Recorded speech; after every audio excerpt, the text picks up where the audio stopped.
A D E তিনোটাই আছে, K3 আছে, B1 B2, thymine তো দেওয়ার দরকারই নাই। এই যে B1 B2 B6 B12, এই যে থাইমিন আমি থাইমিন কোনটা খেয়ে বাংলা জানি, B1 B2 B6 B12 এই চারটাই আছে। আর এটা চারটা তো আছে ভিটামিন সি সহ, আবার ক্যালসিয়াম সহ আছে, ফলিক অ্যাসিড আছে, মানে মোটামুটি এটা খাওয়ালে ডিম কেন আছে, সবই আছে। সবই আছে।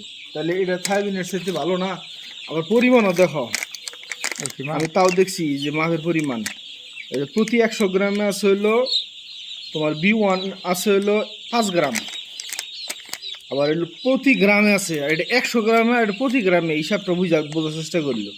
B1 আছে 0.5 মিলিগ্রাম, তার মানে এটা হইলো 5 গ্রাম 5 মিলিগ্রাম, ওই একই হিসাব। এটা 100 গ্রামের মধ্যে 5 গ্রাম, আর এটা হইলো 1 গ্রামের মধ্যে 5 মিলিগ্রাম, মানে 0.5 পরিমাণ একই। আবার ইনো আছে 1 গ্রাম 2 গ্রাম, আর এই দেখো তারপরে হইলো 2 গ্রাম, এই যে আবার 2 মিলিগ্রাম, আর এটা হইলো 2 গ্রাম, একই একই। আবার এটা হইলো এটা এটা কিন্তু 100 গ্রাম দুটোটাই কি 100 গ্রাম নাকি?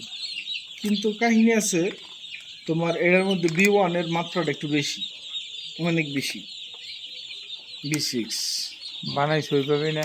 ওই যে তুমি তবে এক কাজ করিল, এটা খাওয়াই দিল মাঝখানে আরেক সময়, তাই না?